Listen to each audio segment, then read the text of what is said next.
name is Joan Leotta, and I'm going to tell you one of my favorite stories. It's called The 12 Months.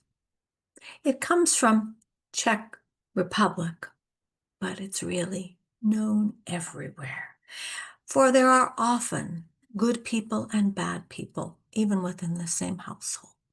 This story took place many years ago, before there were telephones, way before there were cell phones. There was a woman who lived with two daughters at the edge of a forest. Now, one of the daughters was hers by her first husband. The second girl came with the marriage to the second husband. But when he died and the woman was left all alone, no, she did not treat Marushka, the daughter of the second husband, very well at all. Marushka was a beautiful girl, kind and sweet and gentle as well. The old woman and her daughter, they might have been better looking, but they were always angry, always mean looking, so people stayed away.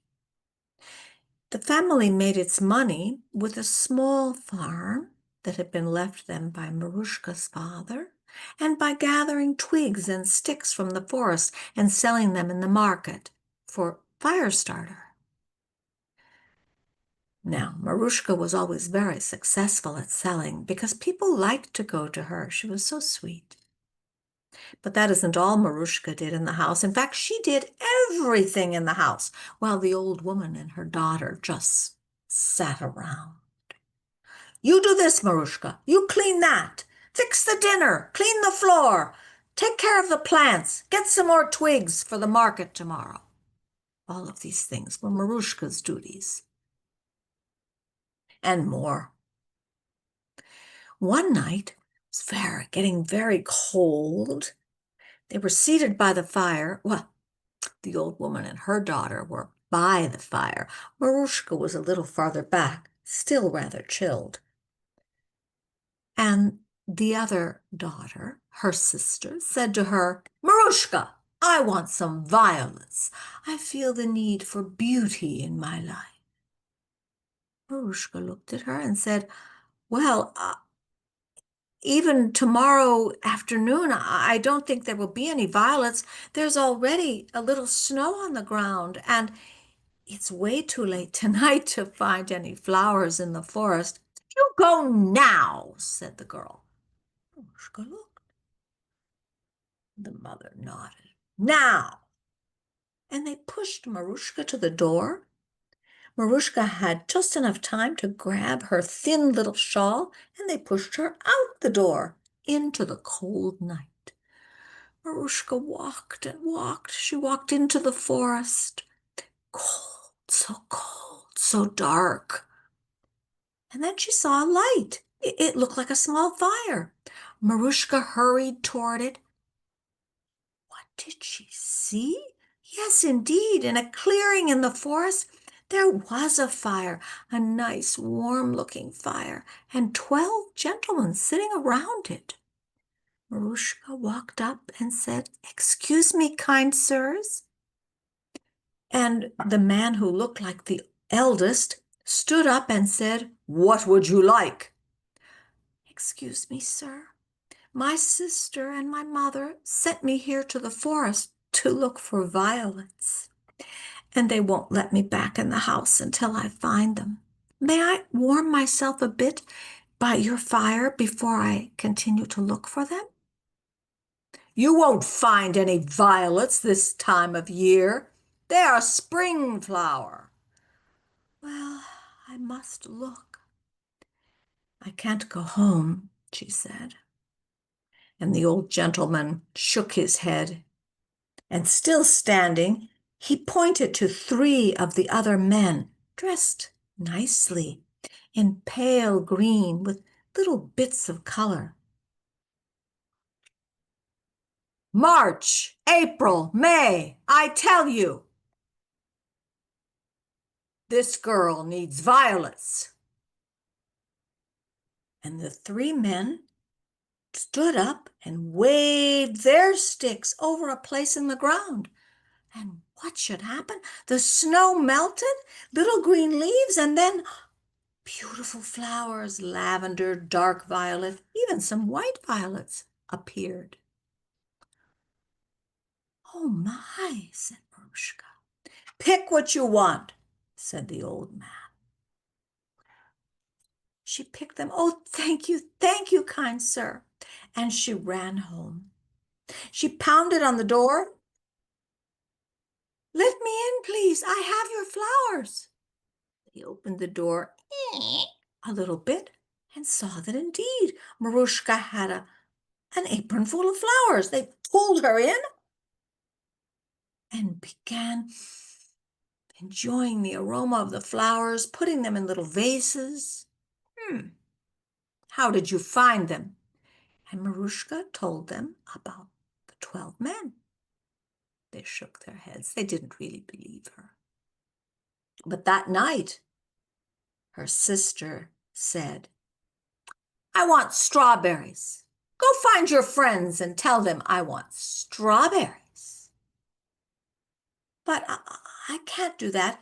And once again, they pushed her out the door and locked it, shouting, You can't come back until you do find the strawberries. Marushka was sure she'd be out in the woods until summer, but she walked and she walked, and again she saw the fire. She had no idea that the men would be there or not, but she went to the fire all the same, and they were there. And the old man stood up again and said, What is it this time, young girl? Well, she said, It's not for me. It's my sister again. She wants strawberries. Strawberries, said the old man. And he pointed to 3 other men, slightly older than that first group, but not very old. And he called, June, July, August, get this girl some strawberries. And these men, clad entirely in green, stood up, waved their sticks over the ground, and the snow was gone. Grass appeared, then little leaves, tiny white flowers, and strawberries popped out. Oh, not the small, woodsy strawberries, big strawberries. Ah, they looked so delicious. Pick what you want, said the old man. Oh, Marushka didn't dare take any for herself. She knew her sister would be asking, so she filled the apron. Oh, thank you, kind sirs. This is so wonderful. Go home, said the old man, and Marushka ran for home. Careful, though, not to lose any of the strawberries. And when she got back and she pounded on the door, Let me in. The sister and the mother took one look at those wonderful strawberries, bigger than anything they'd ever seen, and popped one in the mouth. The sister did, and then the mother, and soon they'd eaten them all up. They didn't leave any for Marushka. Those were wonderful. Where'd you find them? The same, she said. I went to the woods and, they cut her off. But that night, the sister said, Apples. I want apples. Well, I'll go down to the cold cellar and see if we have any. No, I want freshly picked apples. Besides that, I ate the last ones from the cold cellar anyway. So go get me some new ones now. But and once again, though, they wrapped her in her thin shawl, shoved her out the door, and locked it. Don't come back, they shouted, unless you have apples. Marushka walked into the woods. She was so upset. How could she ask the old man for apples? He'd already been so kind, and but when she got to the fire, She did ask, "Sir, may I warm myself here again?" "Of course," said the old man. "But have you another reason for coming?" "Yes," she said. My sister, again. I, what does she want this time?" "She wants apples." "Apples?" He shook his head. And then he pointed to three other men. "September, October, November. Give this girl some apples." And the men stood up. Oh, they were dressed in such interesting clothes. Red, yellow, orange. Like the changing leaves. Oh, beautiful. But when they stood up and waved their wands over the ground, once again the snow disappeared. But this time a tree began to spring up. A big tree. And the branches went out, and little white flowers appeared, and then apples. Apples, first green, and then they reddened. Ah, the aroma of those apples, and they looked so tasty and wonderful. They were a little high for Maruschka to pick, and the old man saw this and said, "September, October, November. Help her with those apples." And the three young men scrambled up the tree and tossed them down to Maruschka, who caught them in her apron. "I am full," she said. I have enough here." And the young men smiled. And Maruschka thanked them all, and went carefully on her way home. When she got to the door, she had to hold the apples in the apron so carefully. She just called out, "Hello, I'm back. I have apples. Open the door, please." And it was a few minutes before they opened the door. But when they saw the apples, they pulled her in. Some of the apples rolled on the floor. They picked them up. "These are wonderful apples." They ate a couple and said, go back right away. I want something else." What do you want now?" "I want gold," said the girl.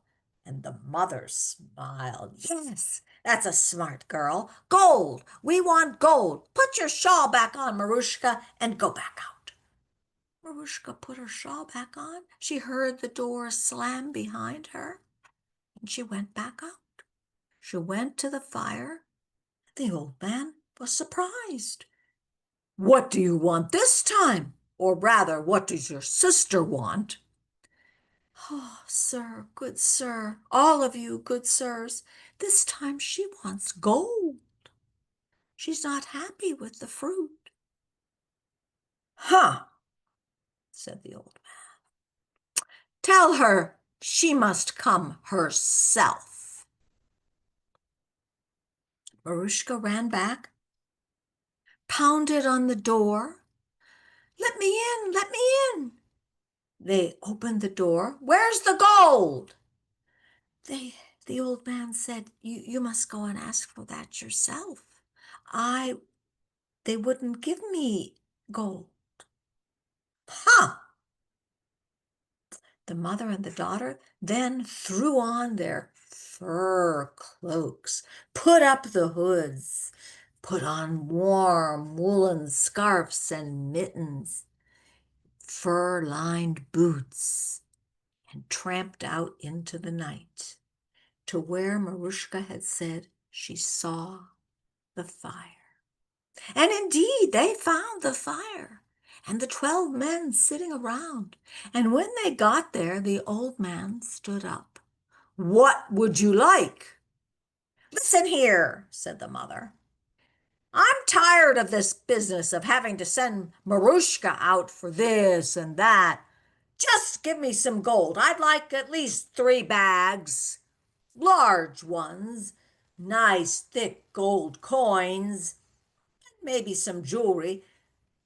3 for me, 3 for my daughter. And then we'll see." "Really," said the old man. That's what you'd like. Yes, and now, where is Marushka? We left her at home. Oh, brothers. And the old man, whose name was January, called for his brothers December and February, who were sitting on either side of him. And they three, standing, then began to twirl their staffs, not over the ground, but in the air. And as they twirled their staffs, clouds came over the sky, and sleet and snow began to fall rapidly, and the wind began to blow, swirling it all about. And in a minute, you could no longer even see the 12 men. And the fire was put out by the snow and the ice. And the mother and the sister turned around and looked. This blizzard was so heavy. Well, no one ever heard from them again. Marushka waited all night for them in the cabin, but they didn't return. They never returned. And Marushka, she lived happily ever after. And one day, while selling her twigs in the marketplace, she met a lovely young man who had a farm nearby, and she married him. And yes, that's part of her living happily ever after. And each month that came, she respected what was offered, planting violets in the spring, taking strawberries in the summer, and going with her beloved to pick apples in the fall. And in the winter, she sat inside by her own fire with her husband and children. And that's the story. Remember, speak kindly. Bye-bye.